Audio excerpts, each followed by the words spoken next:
kuwa mahali hapa siku ya leo, sababu niko na habari yako ambao Mungu ameweka ndani yangu nikaweze kukuletea, sababu Mungu ako na mapenzi mema juu ya maisha yako.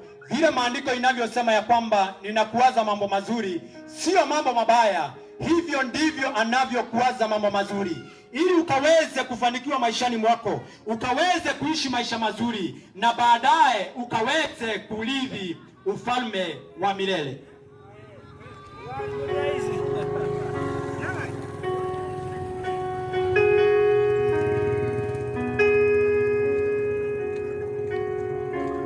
Na ndiposa leo tuko mahali hapa, sababu najua Mungu huwa ako na lengo na ameandaa yule ambaye atapokea hili neno. Sababu Yesu Kristo hakuja kwa kila mtu, alikuja kwa wale walikuwa wagonjwa. Na siku ya leo tuko hapa sababu kuna Mungu ambaye Yesu Kristo anatafuta wewe ambaye unasikia hii sauti, sababu anakujali, anakuwaza mazuri. Yeye ni mwaminifu kwa wale ambao wanamgojea, wale wanaomkibiria, wanaofanya kibirio lao na tegemeo lao katika maishani mwao. Yeye anakuwa mwaminifu. Bwana apewe sifa. Baba, nakushukuru kwa wakati huu Bwana ambapo nimesimama mbele ya watoto wako. Naomba kibali chako katika jina la Yesu Kristo. Baba, lile neno umetia ndani yangu naomba likapate kibali. Baba, wale wote umewaandaa, naomba ukatengeneze mioyo yao ikaweze kupokea hili neno, na hili neno likawe msaada kwao na wakabadilike. Ndio Baba, wakati Yesu Kristo utakaporudi ukaweze kuwanyakua, sababu wameandalika vizuri. Na tunaomba hayo kwa jina la mwanao Yesu Kristo, na kila mmoja aseme amen. Basi nakukaribisha tena.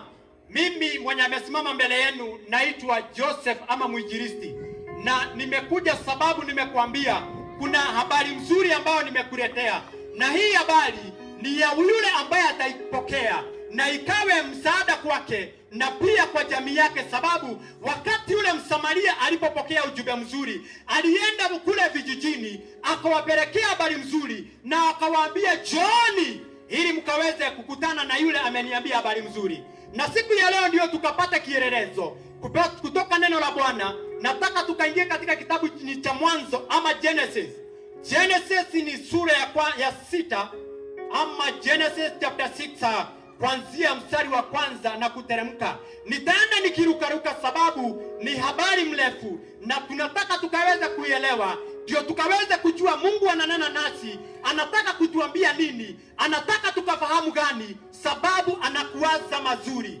Kama hujui kuna mtu anakuwaza mzuri, basi jua Mungu anakuwaza mazuri.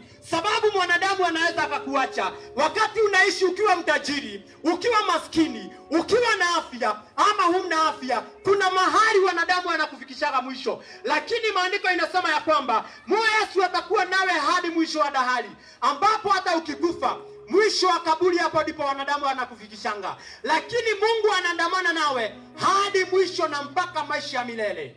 Bwana atukuzwe sana.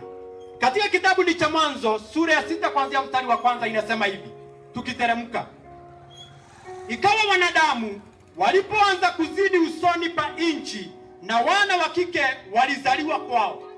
Mstari wa pili: wana wa Mungu waliowaona hao binti za wanadamu ya kuwa ni wazuri, wakajitwalia wake wowote waliowachagua.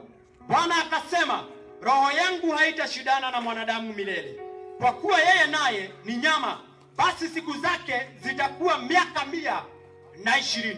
Mstari wa 4: nao wanafiri walikuwako duniani siku zile. Tena baada ya hayo wana wa Mungu walipoingia kwa binti za wanadamu, wakazaa nao wana. Hao ndio waliokuwa watu hodari zamani, watu wenye sifa. Bwana akaona ya kuwa maovu ya mwanadamu ni makubwa duniani, na kwamba kila kusudi anayowaza moyoni mwake ni baya tu siku zote. Mstari wa 6 inasema hivi: Bwana akagairi kwa kuwa amemfanya mwanadamu duniani, akahuzunika moyoni. Bwana akasema, nitafutilia mbali mwanadamu niliyemuumba usoni pa nchi, mwanadamu na mnyama na kitambacho na ndege wa angani, kwa maana na gairi ya kwamba nimewafanya. Turuke twende mstari wa 13. Bwana akamwambia Nuhu, mwisho wa kila mwenye mwili umekuja mbele zangu, kwa sababu yeye ataumia. Vile mwandishi alivyoandika pale, ama vile umesikia hiyo habari ikasema ya kwamba wakati Mungu aliumba mwanadamu, aliumba akiwa sawasawa, aliumba akiwa amekamilika, aliumba akiwa anafanana na yeye, aliumba akiwa sawasawa na nguvu ambazo Mungu alikuwa nazo. Lakini baada ya muda kusonga, huyo mwanadamu akaanza kuharibika, huyo mwanadamu akaanza kuwa na tabia mbaya, huyo mwanadamu akawa ni mtu ambaye amepinduka njia ambayo haimpendezi Mungu. Na hapo ndipo Mungu akasema anajute kwa nini aliumba huyo mwanadamu, sababu ameanza kwenda kinyuma. Maandiko inasema ya kwamba wana wa Mungu, kumbuka wana wa Mungu ni hao malaika, wakaangalia wakiwa juu mbinguni. Walipotazama duniani wakaona wabinti wazuri, ama wakaona wanabinti ambao walikuwa wanapendeza. Kama vile siku ya leo, yule ambaye anachumbia mwanamke huwa anaangalia, anaona na kweli huwa anapendeza. Nao hao malaika wakiwa juu mbinguni, walipoangalia chini wakaona kuna mabinti wanapendeza. Hapo wakaambiana, na hebu tuteremke tukajichagulia wale wanabinti. Na walipokuwa wameteremka, kukawa kuna kizazi kilizalika pale, ambapo maandiko inasema ya kwamba kilikuwa chenye uhodari sana.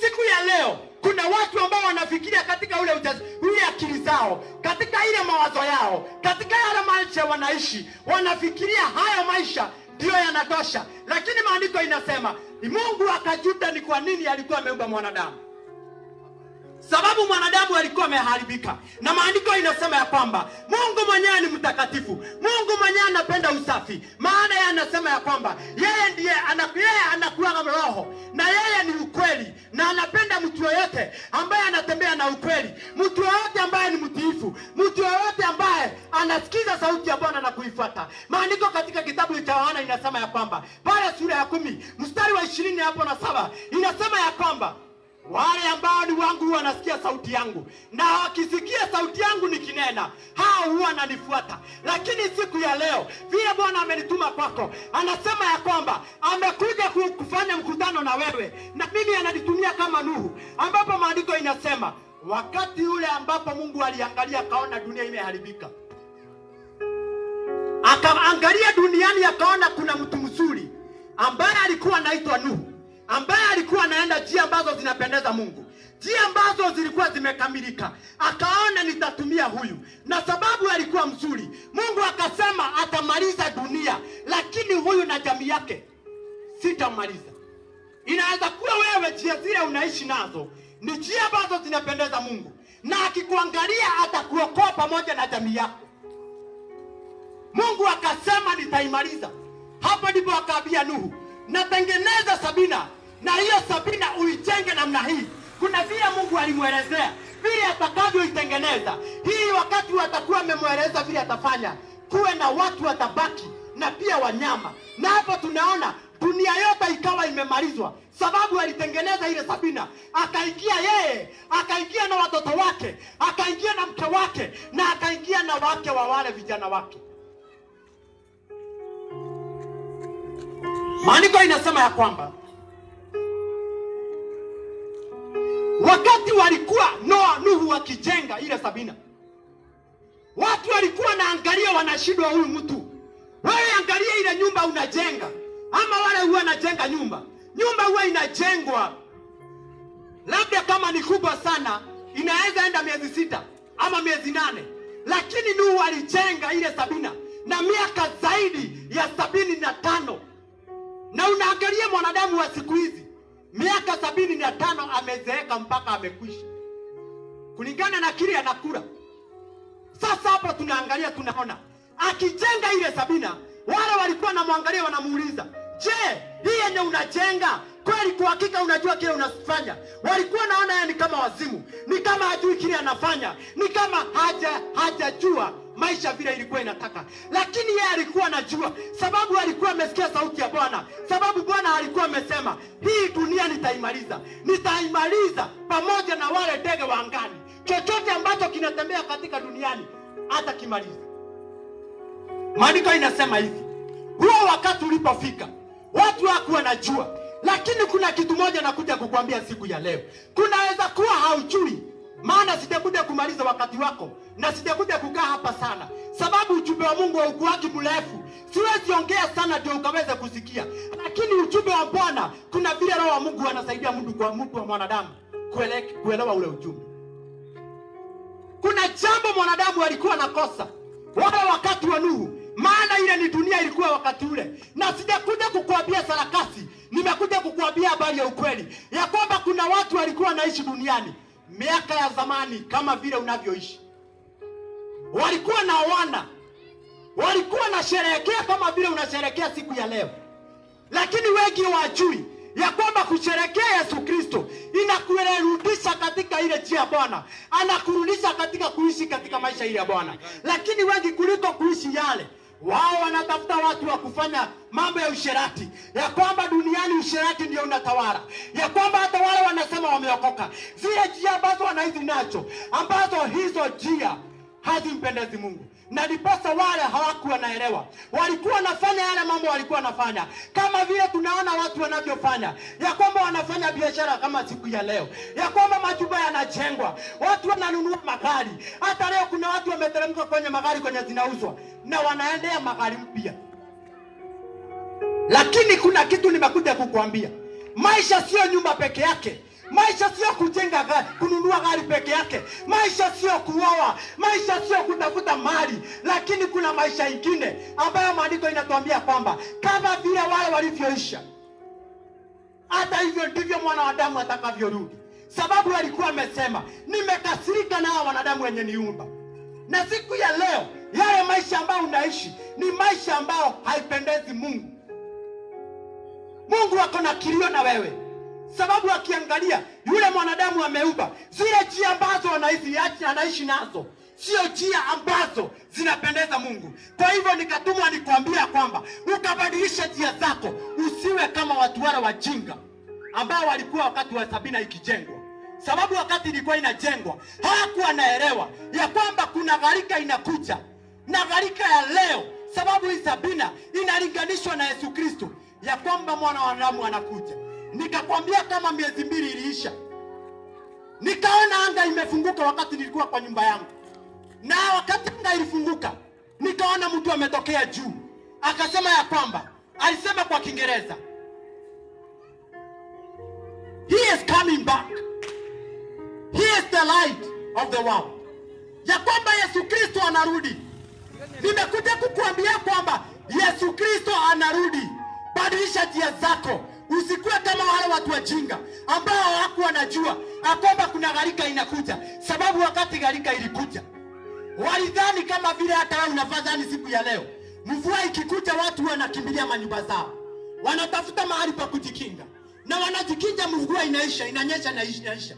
Wale walikuwa nadhani ya kwamba mvua itanyesha alafu ishe na maisha iendelee kama kawaida, lakini haikuwa vile.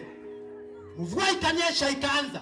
Maana baada ya kujenga, baada ya siku 7, akaambia Nuhu, ingia ndani na mke wako na wanao wako 3 pamoja na wake wao, alafu mlango ufungwe. Mungu mwenyewe ndiye alifunga mlango na akaenda na funguo. Kumbuka ya kwamba wale watu walikuwa nadhani huyu mtu haelewi, kama vile unaweza fikiria mimi niko hapa ya kwamba sielewi nasema nini. Lakini nimekuja kukwambia kwamba wale wakati walikuwa nadhani maisha ni mazuri, wakidhani mvua itanyesha kama kawaida. Maana wachungaji wamezoea, wanasimama mbele zako, wanakuletea habari nzuri, wanakuambia dunia siku moja itaisha, wanakuambia siku moja utakufa, wanakuambia urekebishe njia zako ndio maisha yako yakuwe mazuri, na baada ya maisha haya ukaweze kupokea uzima wa milele. Wewe unachukua mchezo, unawadharau kama wale vile walikuwa na dharau Nuhu. Hawakuwa najua ya kwamba kuna gharika inakuja na itakuja kuangamiza, itawamaliza. Hawakuwa najua kile. Lakini baada ya siku 7, Mungu mwenyewe ndiye alifunga ile Sabina na akaenda na funguo. Mvua ikaanza, ikanyesha siku 1, ikaendelea hadi manyumba ikawa imefunikwa na maji. Wakaenda juu ya mabati, wakaenda juu ya miti. Mvua ikanyesha, wakaangalia, wakaona kuna milima, wakakimbia kwa milima wakidhani mvua haitafika huko, maji haitafika huko. Lakini sikiza haya, baada ya mvua kunyesha, maji yalienda yakafunika hadi juu ya mlima. Ilinyesha usiku na mchana, mchana siku 40 na usiku 40, na maji yote ikawa imefunika dunia mzima. Ikawa kila mnyama, kila mwanadamu alikuwa ile dunia. Lakini baada ya muda unakuta sio hivyo. Mtu alikuwa na afya, mtu alikuwa na mali, mtu alikuwa hana shida, unasikia alilala jana na hakuamka. Maandiko inasema ya kwamba Yesu Kristo ameinuliwa pahali juu na ameketi mahali kuna huruma, ambapo anahurumia yeyote ambaye anaenda kwake, ambaye anakata kauli kurudi kwake, ya kwamba anasema I am the way, the truth and the life. That is the John 14:6. Inasema ya kwamba yeye ndiye njia, yeye ndiye ukweli na yeye ndiye uzima. Ya kwamba yeye anatafuta njia, haiko kwa mlio rafiki yako, haiko kwa mchumba, haiko kwa mali yako, haiko kwa nyumba zako. Maana hata unaweza kuja uambiwe hii ploti ulikuwa umeuziwa kimakusudi, na wakifuata sheria wanakuta kwa hakika hii ploti si yako, na hiyo nyumba yote labda ile miaka yote uliishi uliwekeza hapo kwa hiyo biashara, unapata imeangamia. Lakini sikiza haya, kuna mtu mmoja aje akakuaibisha, na huyo ni Yesu Kristo. Wanafunzi wa Yesu wakauliza, je, na hili ni swali mzuri Petro aliuliza Yesu, maana tumeacha hii mali yetu tukakuja kwako, tukaacha watu wetu na wake zetu, tutapata nini? Hata wakati unaenda kazini wewe unauliza hii kazi nitalipwa pesa ngapi? Ukisikia hiyo pesa ni mzuri, unafuata na unaingia hiyo kazi ndio ukaweze kulipwa.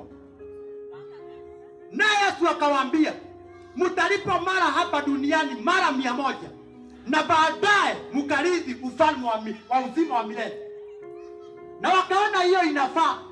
Lakini mwanadamu wa siku ya leo anataka kusikia atapata maisha mazuri, ataishi, atapata mali, atapata manyumba, atapata kile chochote anataka hapa duniani.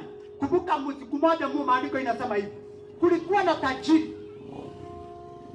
Na tajiri hapa maisha yenye aliishi maisha ya furaha hapa duniani. Lakini hakuwa na uhusiano mzuri na Yesu Kristo. Hakuwa amejua Mungu. Naye kulikuwa na Lazaro ambaye alikuwa anajua Mungu, naye alikuwa natii, anafanya vile Mungu anataka. Na baada ya hao maisha tunaona tajiri alienda jehanamu, naye Lazaro aliingia katika uzima wa milele. Kwa nini? Sababu alitii sauti ya Mungu.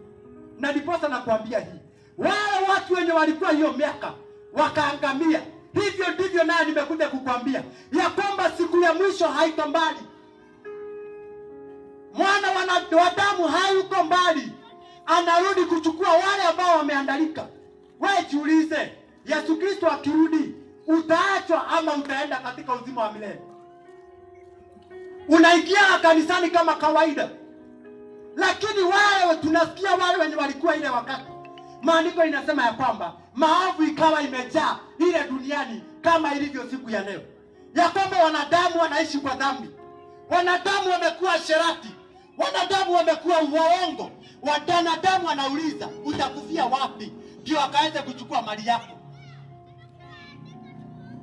Wale walikuwa naenda sherehe kama vile unaenda siku ya leo, walikuwa wanafanya biashara kama vile unafanya biashara siku ya leo, walikuwa wanafanya aina yote kama vile unafanya siku ya leo. Lakini unasikia maandiko inasemaje? Wale walikuwa hodari, walikuwa na akili mingi akatukutuliko. Watu wanafikiria haya maisha ndio yanatosha. Lakini kuna kitu ninakuja kukwambia, wala kuna kitu wako wanajua ya kwamba kuna maisha baada ya hayo. Tukasikia Mungu akaokoa Noa na familia yake, lakini wale wengine wote wakaangamia. Yesu Kristo ananena na moyo wako siku ya leo ya kwamba anakuita, sababu ako na haja na maisha yako. Wakati sisi hatukuwa wazuri, Mungu tulikuwa tunapitia maisha mengine ilikuwa ya shida sana, lakini baada ya kutuokoa yeye ndiye anatuelekezanga hata kukuja mahali hapa.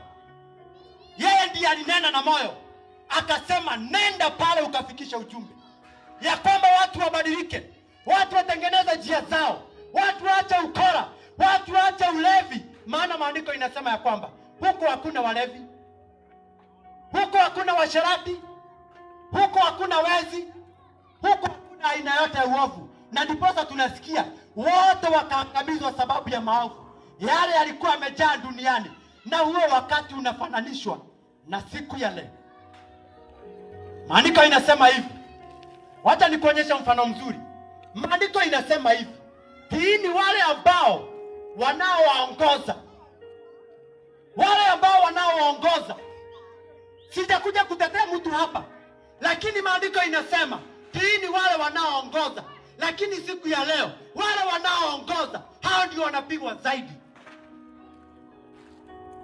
Sikiza haya, sababu nimekuja sababu yako wewe unayesikia hii sauti. Tengeneza njia zako, rudia Mungu wako, wachana na hiyo dhambi, tafuta Mungu maadamu apatikanamo. Maana maandiko inasema ya kwamba ukimtafuta kwa kweli na roho, kwa hakika utamuona. Hautapotea kama wale watu wakati wa Nuhu vile walipotea sababu ya kutoelewa na kutofahamu sauti ya Mungu.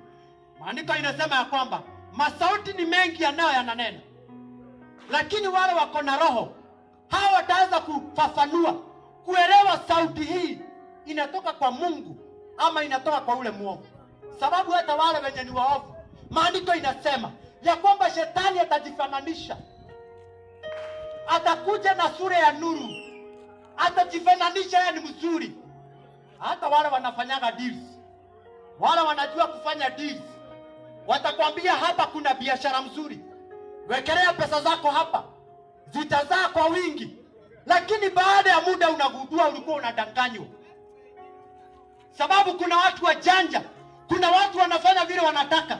Lakini nikakuja kukuambia haya ya kwamba ukabadilike, ya kwamba kuna maisha mengine, sio tu haya ambayo tunaishi, sio haya tu ambayo tunasherehekea siku ya leo.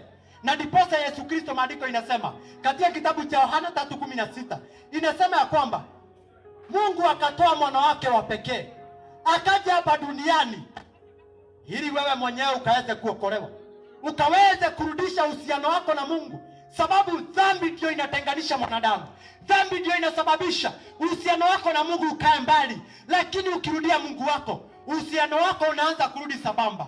Wale wenye walikuwa naishi ile dunia walikuwa nafikiria mambo iko sawa sawa, kama vile unafikiria leo iko sawa sawa, vile unaenda kusherehekea ama vile ulisherehekea. Na wengine hata jana kuna dhambi walitenda, hata wengine wanaelekezwa kwenda kuingia kwa kilabu ndiposa wakakunywe zile pesa wametafuta, ili hali bila kujua ya kwamba shetani yako na mpango. Ambapo maandiko inasema katika Yohana 10:10 inasema ya kwamba mwizi kazi yake ama shetani kazi yake, jambo la kwanza ni kukuiba, jambo la pili ni kuua, na jambo la tatu ni kukuharibu, ili usiwahi inuka hata siku hata moja. Sasa angalia vile anakuchezea. Na ndiposa nimekuja kukwambia kwamba Bwana anakuwaza mazuri, yeye hakuwazi mambo mabaya, bali anakuwaza mazuri, ndio utaweza kuishi maisha ambayo inampendeza. Na siku hiyo Yesu Kristo atarudi, ataweza kusema njoo mwanangu, sababu umepigana vita na umemaliza kazi mzuri, mshahara yako ndio hii. Sasa na huwa nauliza mwanadamu, baada ya kufa utaondoka ama utalala wale wenye wameokoka? Sababu sisi huwa tunaamini, watu wameokoka huwa tunaamini ya kwamba siku mwanadamu anaondoka, yeye huwa anaenda katika pumziko, sio kwenda katika mateso. Lakini wale wanakufa kwa dhambi, hao huwa anaenda katika mateso. Sasa wakati utaondoka, utaenda kwa mateso ama utaenda kufurahia? Wale wakati muda ulifika, walienda wakauliza Nuhu, Nuhu tufungulie mlango. Wakalia, tufungulie mlango, tufungulie mlango, tunaangamia. Lakini lile jibu aliwajibu, mimi naweza penda kuwafungulia, lakini si nafungua, maana mlango imefungwa. Bado mlango haijafungwa, bado nafasi yako kuokolewa haijaisha. Sababu hujui siku yako ya kuondoka. Siku ile utaondoka, hapo ndipo utajua mlango imefungwa. Tengeneza njia zako maadamu mwana wa Adamu hajarudi. Nikakwambia ya kwamba Yesu Kristo ameketi katika kiti cha huruma, ambapo anakuhurumia, anakujali wewe, ndio usiweze kupotea, ukaweze kuishi maisha ambayo inampendeza, sababu yeye anakujali. Yeye hakukuumba bila kujua sababu yake, lakini wewe umeondoka katika sababu yake, ukaingia katika sababu ya mwovu. Sababu mwovu kazi yake anatengenezanga mwanadamu ndio aweze kummaliza. Hata mimi angekuwa amenimaliza, angekuwa ameniondoa, lakini sababu ya kufuata sauti ya Mungu, siku ya leo nimesimama hapa nikikuletea hiyo habari ambapo nimekwambia miezi 2 iliyoisha akaniambia kwamba Yesu Kristo anarudi, uandae njia zako. Na ndipo maandiko inasema ya kwamba siku za mwisho maasi yataongezeka. Wewe angalia, maasi yameongezeka. Unapata mke anaondoka, anaacha mzee kwa nyumba, anaenda usherati. Mzee anaacha mke kwa nyumba, anaenda usherati. Mzee anatoka nyumbani, anaenda kufanya biashara chafu, na anarudi nyumbani akisema ako sawa sawa. Lakini angalia haya, maandiko inasema kwamba macho ya mwanadamu yanazunguka kote duniani yakiangalia wale ambao wanafanya vizuri.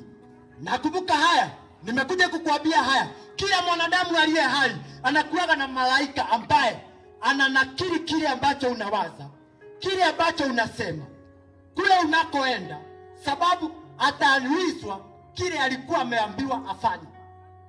Wewe unafikiria umejificha.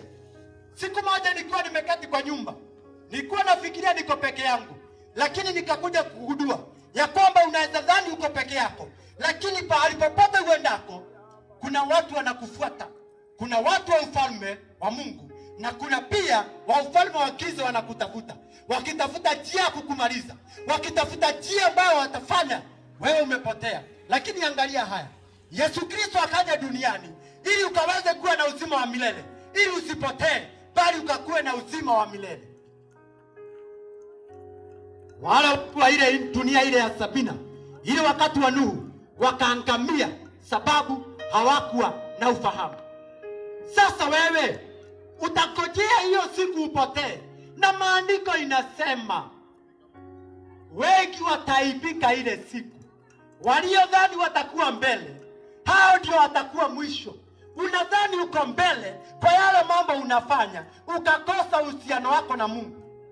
Sasa angalia, wewe utakuwa mmoja wa wale watapotea, wale wataangamia sababu ya kutoelewa vile neno la Bwana linasema, kwa kutoelewa sauti ya Mungu wakati inanena. Sababu hata makanisa kuna biashara mingi huwa zinaendelea pale. Kuna watu wanafikiria wameitwa, kuna watu wanafikiria wako na Mungu, lakini wako kwa biashara. Leo sijakuja biashara, nikitaka biashara nitaenda kufanya biashara kwangu, lakini kwa Mungu ni kukufikishia habari nzuri, habari ambayo itabadilisha maisha yako, habari ambayo itakuokoa na jamii yako, kama vile Nuhu aliokolewa na jamii yake. Wacha dhambi ndugu yangu, wacha dhambi mama yangu, wacha dhambi kijana unayesikia hii sauti, ndio Bwana akaweze kufanya maisha mazuri ndani yako. Yeye anakujali, yeye anakuwaza mazuri, na ndiposa uko hai. Maandiko inasema ya kwamba Mungu sio Mungu waliolala, Mungu sio Mungu waliokufa. Mungu ni wa wale ambao walio hai. Na wewe sababu uko hai, Mungu anakujali, akasababisha usherekee leo, na atasababisha urukishe mwaka. Hautakufa. Adui anasema hautarukisha mwaka, naye Mungu anasema wewe unayesikia hii sauti utarukisha mwaka, na utaingia kwa mwaka wengine ukiwa na furaha, sababu mwaka ujao hautakuwa mwaka wa kawaida. Ni wale tu ambao wameandalika. Ukumbuke ya kwamba wale walikuishi maisha mengine na wakabarikiwa sana na maisha yakaendelea mpaka siku ya leo, uko maana uko chini ya wale. Mahali hapa unashindwa utaenda wapi, unashindwa utaelekea wapi, unashindwa utaanzia wapi. Lakini sikiza haya, Yesu Kristo anakuita, anakuita jinsi ulivyo. Anakuita hata kama wewe ni mlevi, hata kama wewe ni msherati, hata kama wewe ni mwizi, hata kama wewe ni mwovu namna gani, bado anakuita. njoo mwanangu nikuokoe. Ako na haja na maisha yako. Hii mali yote tutaacha, hii bidii yote tutaiacha. Ukienda kwa kaburi, huko ndiko utajiri ule mkubwa umelala. Mabilionea wamelala huko, hekima mingi zimelala huko, hekima mingi zimelala huko. Lakini wewe bado huko unatafakari vile utaenda kuishi kesho. Lakini Mungu anasema hivi, njoo nikuokoe. Nikakwambia kwamba nimekuja na ujumbe ya kwamba badilika, wacha dhambi, badilika, urudie Mungu wako, badilisha njia zako, rudia Yesu Kristo. Anasema atatengeneza njia zako vile alitengeneza wale walioishi na wakaenda mbinguni. Maana maandiko Jehova tunafuata inatuambia wale walioishi wakatembea na njia za Mungu, wao waliishi maisha ya kupendeza Mungu, walitii Mungu. Na ukienda katika kitabu cha Kumbukumbu ya Torati 28 kuanzia hapo mstari wa kwanza, inasema hivi, wale wote ambao wanarudia Mungu kuna baraka huwa zinawafuata. Lakini ukiteremka hapo chini kidogo, inasema wale ambao wanaghairi, wale wenye wanakuwa disobedient, kuna laana zinawafuata.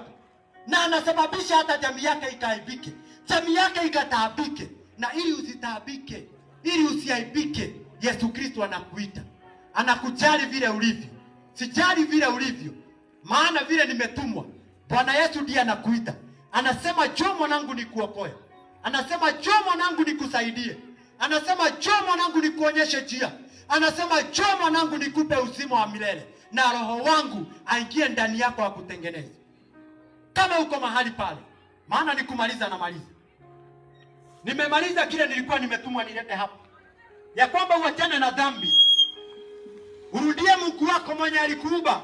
Maana haukuumbwa na mwanadamu, shetani aliumbwa na Mungu, na hata wewe uliumbwa na Mungu. Shetani hana uwezo, hana mamlaka juu ya maisha yako, yeye yako chini yako kama uko na Mungu. Lakini kama hauna Mungu, yeye ndiye anakuendesha. Maana gari haiwezi kuwa na madereva wawili, gari inakuwa na steering moja. Aidha Mungu aiendeshe ama shetani aiendeshe. Kama hauna Yesu Kristo, gari yako ama maisha yako inaendeshwa na shetani. Na kama uko na Mungu, maisha yako inaendeshwa na Mungu. Kama uko hapo, na kama unajiita kama mkutano, unajua ya kwamba kama kanaweza pigwa sasa, unajua hauwezi enda mbinguni, hauwezi nyakuliwa na wale wengine watakatifu, ningekuomba urudie nyuma yangu. Mungu yeye anakujali, huwa anatazama moyo wa mwanadamu, na anajua yale unawaza, anajua wakati unaamini, na anajua wakati hauamini. Ningependa urudie nyuma yangu, maana yeye ndiye ametumana nikuje kwako nikuletee hii habari, ndio ukaweze kumrudia, ukaweze kuwa na uhusiano wako mzuri na Mungu wako, sababu yeye ndiye anakujua. Mimi naweza sikujui, hata labda mke wako ama bwana wako ama jamii yako haikujui vizuri kama vile Yesu Kristo anakujua. Ningependa urudie nyuma yangu, wewe mahali popote ulipo, ukipenda kuokoka, ukipenda kupokea Yesu Kristo kama mwokozi wa maisha yako, ningependa urudie nyuma yangu. Najua kwa hakika Yesu Kristo ataingia ndani yako na ataleta maisha mapya, na maisha yako haitakuwa vile yalivyo sasa, katika jina la Yesu Kristo. Ningependa urudie nyuma yangu, ningependa urudie nyuma yangu. Sema Bwana Yesu,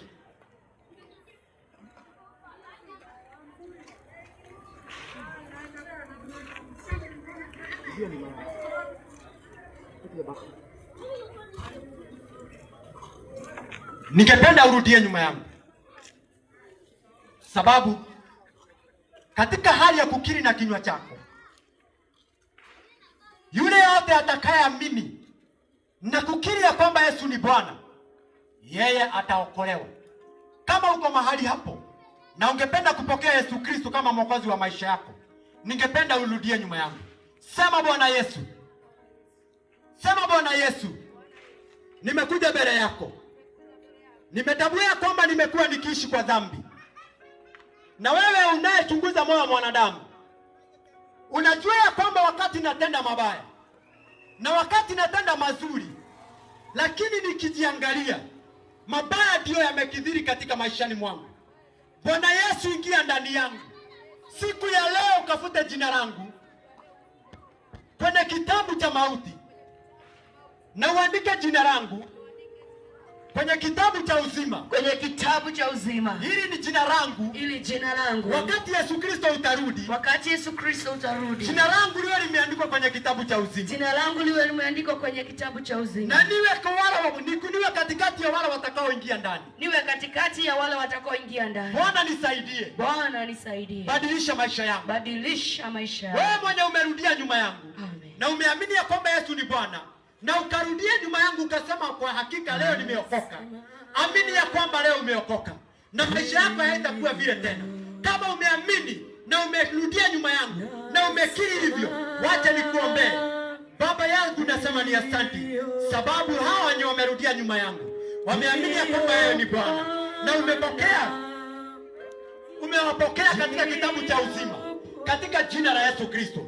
Baba, hawa wenye wameamini wakakiri ya kwamba wewe ni Bwana, Baba ukabadilisha maisha yao, ukawape uzima wa milele. Roho wa Mungu ukawasaidie, ili ukawasaidie wasiweze kuangushwa na yule mwovu, sababu wanatembea kitafuta wale ambao watawamaliza. Hawa wamerudia nyuma yangu na wakakiri ya kwamba wewe ni Bwana. Baba ukawasaidie, ukawaokoe katika jina la Yesu Kristo. Naomba ukate hiyo sauti nyuma yangu. Inaweza kuwa nimekuja sababu ya nafsi moja. Inaweza kuwa huyu mwenye amekuja hapa, yeye ndiye alikuwa anatafutwa, na pamoja na yule amerudia nyuma yangu. Na maandiko inasema ya kwamba yeyote alikuwa anaitwa na Yesu, alikuwa anasema Petero njoo, anaenda. Anasema mwingine njoo, anakuja. Sasa huyu amesimama mbele ya kila mmoja na akaamini ya kwamba siku ya leo ningependa kurudia Mungu wako.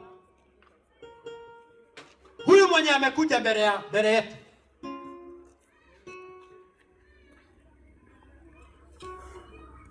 naomba neema ya Bwana ikakurudia. Piga magoti hapa, sio mbali, piga magoti hapa. Katika hali ya kuamini, Mungu ndiye huwa anabadilisha, na roho yako yeye ndiye ataijenga, maisha yako ndiye ataisimamisha. Bora uache dhambi na ukae vile maandiko inasema. Rudia nyuma yangu, sema Bwana Yesu. Bwana Yesu, nimekuja mbele yako. Nimekuja mbele yako. Mimi ni mwenye dhambi. Mimi mwenye dhambi. Nisamehe dhambi zangu. Nisamehe dhambi zangu. Niokoe siku ya leo. Niokoe siku ya leo. Nikae maisha ya utakatifu. Nikae maisha ya utakatifu. Ondoa tamaa ya dhambi. Ondoa tamaa ya dhambi. Ondoa kiu ya pombe. Ondoa kiu ya pombe. Ondoa kiu ya pombe.